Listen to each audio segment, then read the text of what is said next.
Hi, I'm Mrs. S from Mrs. S Room on TPT and on my own website.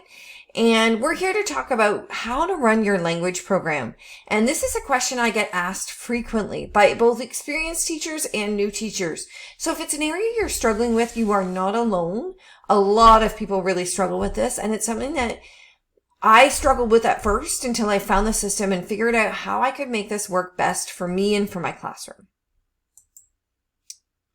So let's dive in by starting with where I started. And I started over 20 years ago in Montessori with a focus on hands-on experience. My first jobs were all in primary, so I have a lot of that, but then got my first full-time as a resource position. I've now taught every grade from 1 to 8 and work as a board consultant. So a lot of people really struggle with the new curriculum because they think that there was a lot of sweeping changes. And I will tell you, from 4 to 8, things are very similar to what they were.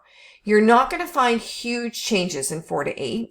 What you find the most are some more explicit instructions on phonological concerns and activities, and more on cursive and typing, and we'll get to that.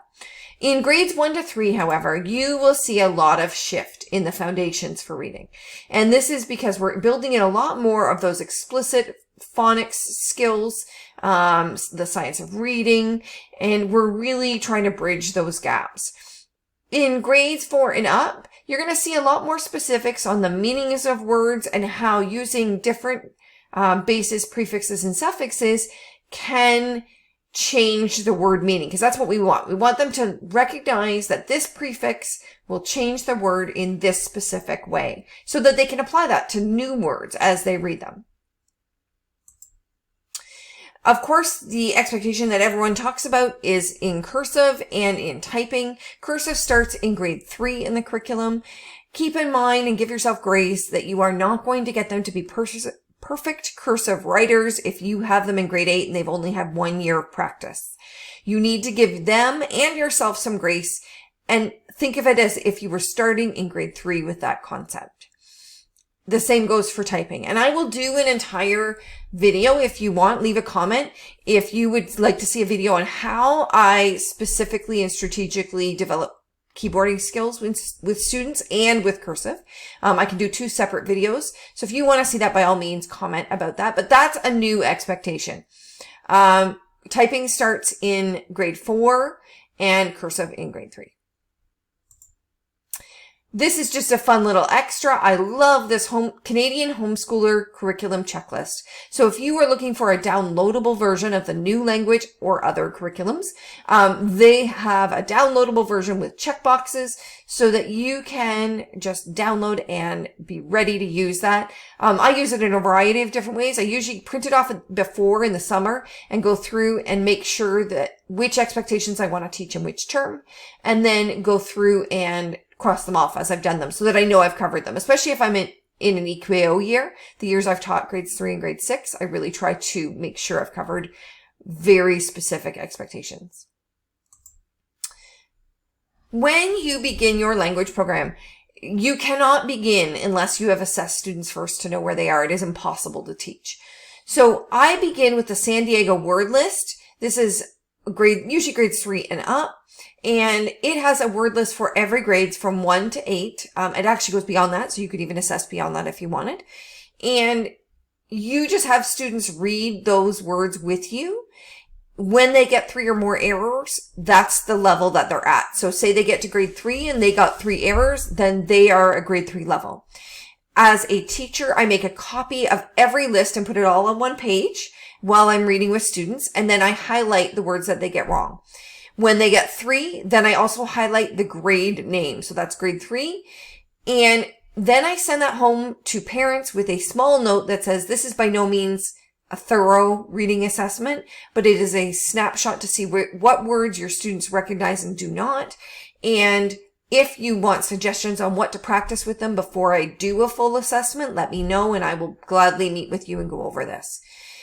It is just something to keep parents aware so that when October comes and I do a full reading assessment, and I love the DRA, but whatever assessment you're using, BAS can work too. When I send that assessment home to parents, to tell them what grade level their student is working at or what they're having trouble with. Nothing is surprising. I don't like surprises. I say that to students all the time. Surprises should come in boxes and be sparkly. I do not want a surprise that is not one of those things. So if that's the case, and you know that this is maybe going to be a surprise because maybe the teacher before you was a little easier of a marker than you are, you want to make sure that that gets communicated out first. So that San Diego, I'm doing it in the first week, maybe two, but usually the first week of school. And I'm pulling students when they're doing art. I'm pulling students when they're independently making a name tag. I'm pulling them when they're doing a writing activity for me, whatever I can pull them in. And it takes maximum 5 minutes. Some other great ones, BAS word lists are great. I just find that they don't have the variety of words so that they don't have word families for spelling patterns. So if a student knows that particular spelling pattern, they're then going to recognize other words. And I really like the San Diego for that. But if your board supports BAS, it's a great word list. For younger students, I use the Dolch sight words and word family lists. I also use those for those that I think might be modified or that have never received help and maybe they need it. Later in the year in October, I do the DRA, and it gives me lots of great inferencing, predicting, all those things, all the comprehension skills. It gives me a lot of those, which is great. I don't necessarily look at the DRA as a word reading tool, although I use it for that as well, but that's not where I get their word reading marks. Usually by then we're doing some guided reading and I get their word reading marks there, but I use it for a comprehension assessment. The other thing you can use if you're looking for fluency practice is the Reading Fluency Tutor on Google Read and Write. It is terrific. If you put a passage in there and students record themselves reading, it will give them feedback based on that. So if you have access to Google Read and Write, that is a great tool. And I'll give you a nice hint. That is lovely in May when you need a mark for students and you need a nice easy mark because you're done. So that's a great one to use. Why my schedule works. So students reread the same article. I give them an article on Monday. I read with every group and every student on Monday. Even if that means my day is insane on Monday. And because they're rereading, then I give them a task to do on Monday and I give them a task for Tuesday, Wednesday, Thursday, Friday. This teaches them to go back to the article every day to reread because they're not necessarily going to remember everything for every day. So they can go back and reread and then they can budget their time to get tasks done. It also helps them become more comfortable with the words and the vocab. So a student that maybe struggles a little bit with vocabulary, my daughter is one of them. This gives her the opportunity to be really successful because she's going to hear that word again and again. So by the end of the week, she's going to know what that word means. And this is also great if you're using content area subjects in your reading, because then students can really build their knowledge in those areas. It also builds independence. Students can repeat the same routine again and again. By November, December, you're going to find that students can run their independent activities, depending on the class, of course, to start this. As students come in, they begin to silent read. That's how my class works. I usually do it in the middle block because it's really nice for me to do that in the middle block. And then I'm going to, as they're settled, because of course you can't pull them as they're walking in the door, but as they settle and they're all reading, you're going to pull your first guided reading group. And I try to pull my higher groups first because they take less time. They're going to have less trouble with the vocabulary. They're going to be on task. Generally, not always. And I'm going to be able to fly through that article with them. And I might not even read the whole thing. We might read it the first half. And then I might send them off to do assignments. As I finish with that group, I'm assigning the first task for that article. It's usually something simple, like highlighting the main idea. If it's the end of that silent reading group, I'm telling students to move on with their independent tasks. If the rest of the class is finished with silent reading, say we're done now, it's been 20 minutes, then they're moving on. So I'm telling the students right from that table that I'm doing guided reading at, okay guys, hey, it's time to shift into your independent tasks. Please go ahead with those and put your silent reading books away when you finish your page. And then as I'm pulling different guided reading groups, I'm having students work on their independent work. So as students are maybe working on their bell work, I'm then pulling them from their group, from their bell work, and I'm reading with them. And then that means that the next group is now working on whatever task they still haven't done yet. So I know some of you are going to question why I would have them read out loud and maybe consider that that's not accommodating them. So please understand that I am a full believer in accommodations, but I also believe in still helping kids learn how to read. And the way you learn how to read is by practicing reading. If they can, I will give the article 3 days or more ahead to practice and tell them to do it one time where they're reading it alone, one time with a parent so they can be really successful, and then they should continue to practice. And then by the time they read with that group, they're going to be a pro. I would also allow them to listen to the article or story on Google Read and Write for practice. I would allow weaker students to just recognize keywords and highlight them as others read. I might allow them to parrot read or mouth the words. And I would gradually introduce them to this reading model later in the year if needed. So if I have a really weak student, maybe we don't touch this. Maybe we're working on word knowledge first. So it really depends on the student. I would also give them different assignments with the same article where students might look for word family blends, different blends, digraphs, and increasing word recognition rather than the comprehension. Because you know as well as I do, if you cannot read, you cannot comprehend it. Yes, you can have the computer read it to you, but you're never going to learn how to read. So if our goal is to teach them how to read, I also want to make sure that I'm giving them practice reading. Whether it's a small amount of practice and not the same as other people, doesn't matter. I'm giving them practice reading. So when I'm reading with other students, I'm using a guided reading article. So everybody gets the same article. Now, I mean, sometimes we vary it. Maybe they need a simplified version, and that's okay. But when I'm doing that, I am reading that with them. We're talking about it very briefly. And then they're going to go on to whatever the first day. So you can see here, this one's labeled day 1. They're going to go on to this task, and they're going to go do that independently at their seats. I might go over what they need to do, but they're going to independently do it. Then there are other days worth. So there would be 5 days worth of tasks to do.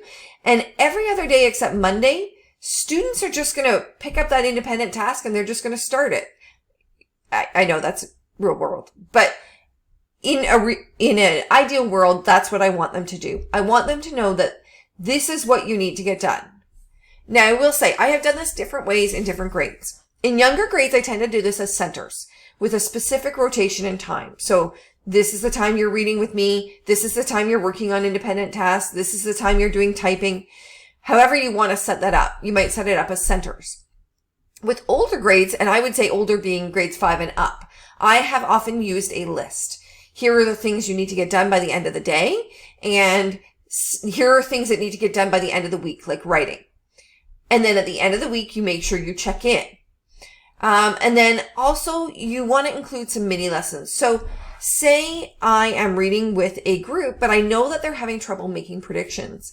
I might do a little mini lesson on making predictions with them so that they are more successful with that when they go to do it in their reading.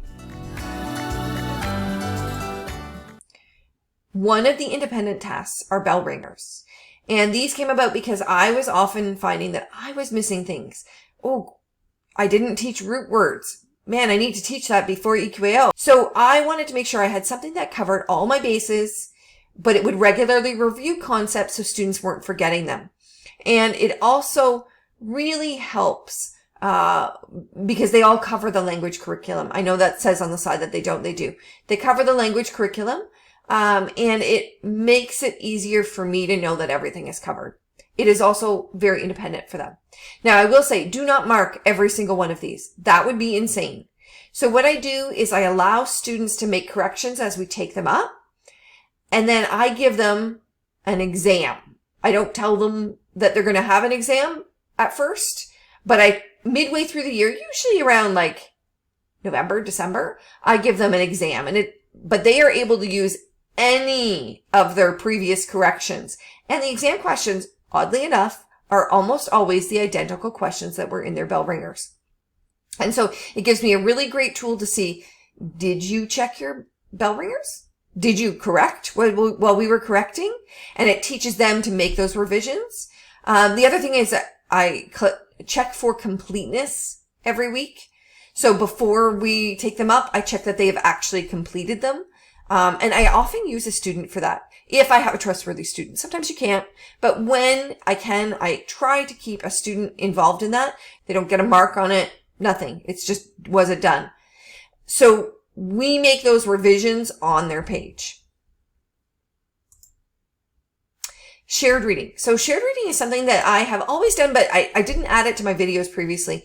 And it is something that you read as an entire class, and you can do so many things. And I'm not going to read the entire list, but things like reading with expression, rereading with partners, finding linking verbs, like you can see on the slide, finding words with similar spelling patterns. So whatever you want them to focus on, you can do. The other nice thing with this is you can tie in some really great science concepts if you're doing this as a shared reading concept, because you can talk about these science concepts that you're going to introduce or the ones you've already done, because it really reinforces them beautifully, and you'll find that students get some really great understanding. So that basis of understanding for science is there before you ever teach the concept, which is really lovely. The other thing that I added when the new curriculum came out was morphology. Now, I was always doing it, but I didn't make my own. So this time I've made my own because I really wanted it to focus on phonological principles of like words with ly, or compound words, or words that have long vowel sounds. Different grades have different focuses, but I really wanted that included. So I redid all of these, and you'll see in this slide that this one has capitals. I apologize. They don't have capitals, except for the cursive that does, but generally the word lists do not. If you have one that does, please re-download it. It's been revamped. But these cover prefixes, suffixes, cursive, phonological sounds, combinations, types of words. They even cover word lists that you would use for summer, word lists that you would use for sport. Not that we live in and use SATs, but they also bring in some of those really great vocabulary words that students might see later on in their academic careers. Cursive is one of the independent practice things that I have students do, and I really tailor this to the student. If they are only able to do letters, then that's all we do. If I have one student that's already writing in cursive and they are able to reflect on quotes and write the entire quote in cursive, then that's what we do. Because I can use that for an inferencing mark, and that's terrific. But whatever stage they're at in cursive, that's where we start. We can move beyond that, but that's where they're starting, and that's okay. And I always tell students that I don't care if that person beside you is writing in cursive fluently. You are at writing in letters, and that's all right. You're brilliant at this, this, this. So they might not ever get to this, and that's all right too. We're just starting to encourage it. Another independent center I do is typing. I was lucky enough in my last school to have Chromebooks for everybody, so that was wonderful. If you're not, you can use this as a center. You can use this as a when you're done activity. However you want to use it. Now, I will say I'm not going to go too far into this because I know that could be a video in itself. So if you want me to do a video on how I can implement typing so it's strategic for every grade, by all means, I'm happy to do that, but I'll do that in a separate video. Just comment below. Another thing that I do have them do, it's one of their independent tasks, is they might do writing tasks. So when I'm finished reading with them in guided reading, for example, and if they're done everything else, they might work on whatever writing we've got going on that week or that day. Sometimes I use them as a daily quick write, and sometimes I use them as a longer writing task where we go through the full revision process. And if you want to know more about my revision process and my writing process with students, by all means, comment below. I'll do a video on that. But we cover all of the different writing forms, and I have them build with me an anchor chart. Now, in my packs, every anchor chart is included. However, I do build them with students because I do think it takes a lot of onus off me if they're coming up with the ideas. And then it becomes something that they own. My daily schedule. And again, this is flexible. You know, teaching, things can change. Silent reading at the beginning of the year is not 20 minutes. Silent reading at the beginning of the year might be 5. That's as long as they can concentrate. Fine. But then throughout the course of the fall, I'm heavily rewarding those who can stay focused on silent reading. I also follow the first 20 days of reading. So if they're needing me to pull them back and we're going to talk about reading, that's okay. We'll do that. Writing mini lessons.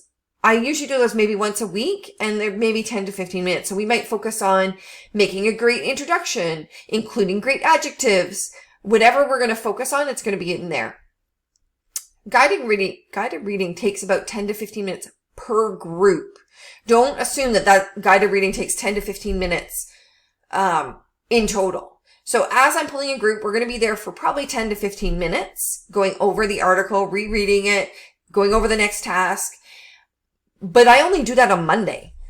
After that, I'm wandering around helping them, maybe conferencing with writing. I might be doing a shared reading lesson. I might be doing a writing mini lesson in front of the class. I do find it's better to do in front of the class. So that guided reading, the 10 to 15 minutes per group, really is only busy on Monday. After that, the kids are doing their independent tasks. The independent tasks are cursive, morphology, that's the spelling, the spiral language, the typing, and then any writing that they're doing. And I didn't include that because sometimes it's a quick write and sometimes it's a full writing piece, so I didn't want to add that in. So each of those takes them about 15 to 20 minutes. That's what I want them to spend on each of those. Shared reading, 15 minutes, but I only put in shared reading as an activity once a week. So they need one time a week of shared reading. I might do more if we have extra time, but one time a week is fine. And then the read aloud is just whatever time we've got left. So some days that's 30 minutes and they're really engaged with the book and they don't want me to stop. And some days it's 5 minutes and it's right before the bell, and that's okay too. Here are some great sites. You'll see that I've put a $ beside those that costs money. Haggerty also costs money, but some boards have purchased it, so I didn't put a $ there. I firmly believe that you should pick books for your grade and not dip into the next grade's curriculum so that, say, the grade 8 teacher finally has no books that they can read left. Okay, so I do believe that you want to really think carefully. I love Wild Robot for grade 3. I love Winn-Dixie. I love Ramona. Anything Roald Dahl is great. Charlotte's Web is awesome. So there's lots of great choices here. Mr. Popper's Penguins. Grade 4, I really focused on Roald Dahl when I had grade 4. Bridge to Terabithia, maybe a more independent and more mature themes. Tales of 4th Grade Nothing. Lightning Thief, Mouse and the Motorcycle. These are some really great classics that are awesome. Grade 5 books. I love Towers Falling. It's excellent. Anything by Gordon Corman. Chase is excellent for this grade. Number the Stars, Where the Red Fern Grows, City of Ember, Wonder Holes. There's so many. I'm a book nerd, so I could list tons more than this. I also like to introduce books that have a series because then I know that the students might read the next one by themselves and then I can hook them.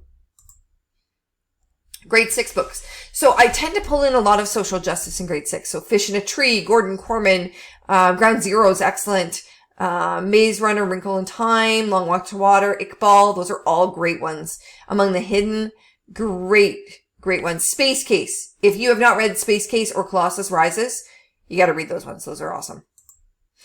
Grade 7 books. There's, again, anything Gordon Corman. And I include him in a lot of lists just because he has a lot of books that work on a lot of levels. So, for example, I Want to Go Home is a great later or early junior book. But the Gordon Corman books that are later, there's some really great complex Gordon Corman books that you want to use, but not in grade 4.